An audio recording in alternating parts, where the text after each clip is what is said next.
नमस्कार मित्रांनो, आपली शेती डिजिटल शेती या यूट्यूब चॅनलवरचे स्वागत आहे। आज रविवार 3 मार्च 2024।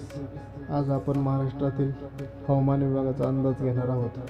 तत्पूर्वी तुम्ही जर चॅनलला नवीन असाल तर आता सबस्क्राईब करा। आपण दररोजच्या हवामानाचे अपडेट आपल्या या चॅनलवरती देत असतो। चला तर मग व्हिडिओला सुरुवात करूया। मित्रांनो, आज जर का हवामान विभागाचा अंदाज घ्यायला गेलं तर आज मुंबईमध्ये आणि उपनगरामध्ये ढगाळ वातावरणासह काही ठिकाणी पावसाच्या हलक्या सरी पडण्याची शक्यता हवामान विभागाने दिलेली आहे। जर आपण स्क्रीनवरती पाहत असाल तर आपल्याला दिसेल मुंबईसोबतच नाशिकमध्ये सुद्धा आपल्याला इगतपुरी, मनमाड, निफाड, चाळीसगाव या भागामध्ये मालेगाव ढगाळ वातावरणासह मध्यम स्वरूपाचा पाऊस पडण्याची शक्यता आहे। धुळे जिल्ह्यामध्ये सुद्धा अवकाळी पावसाचा फटका बसण्याची दाट शक्यता हवामान विभागाने दिलेली आहे। शेजारीच लागून असलेल्या जळगाव जिल्ह्याला सुद्धा थोड्याफार प्रमाणात अवकाळी पावसाचा फटका बसण्याची शक्यता नाकारता येत नाही। सोबतच जर आपण पाहिलं गेलं तर छत्रपती संभाजीनगरमधील काही भागामध्ये विखुरलेल्या स्वरूपाचे ढगाळ वातावरणासह अवकाळी पावसाचा फटका या भागांना बसू शकतो। त्यामध्ये पैठण चा समावेश आहे। जालना जिल्ह्यामध्ये सुद्धा अवकाळी पावसाचा फटका आपल्याला बसताना दिसत आहे। सोबतच वाशिम आणि हिंगोली जिल्ह्याच्या काही भागामध्ये सुद्धा आपल्याला गारपिटाचा शक्यता दिसत आहे।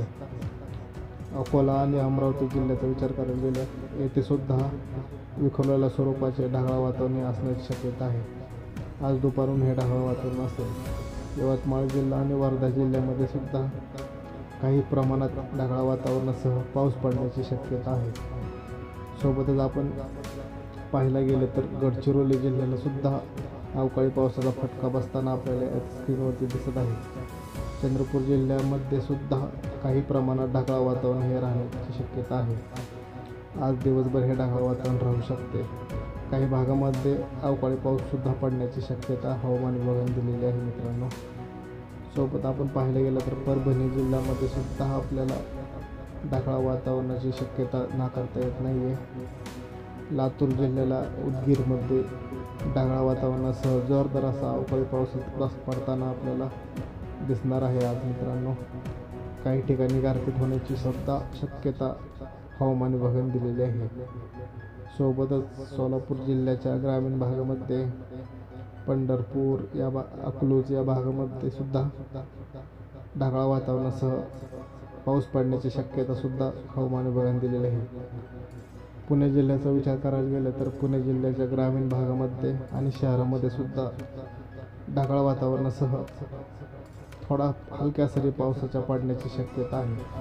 अहमदनगरमध्ये सुद्धा आपण पाहिलं गेलं तर राहुरी, घोडेगाव, पाथर्डी या भागामध्ये आपल्याला ढगाळ वातावरणासह अवकाळी पावसाचा फटका बसताना दिसत आहे। मित्रांनो, सोबत जर आपण पाहिलं गेलं तर सांगली जिल्ह्याला सुद्धा अवकाळी पावसाचा फटका आज बसण्याची शक्यता आहे।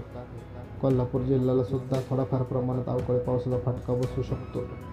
सांगलीमधील तासगाव, इस्लामपूर, कुची या भागामध्ये ढगाळ वातावरणासह पावसाची शक्यता हवामान विभागाने दिलेली आहे। अधिक माहितीसाठी मित्रांनो आपल्या चॅनलला सबस्क्राईब करा। धन्यवाद मित्रांनो।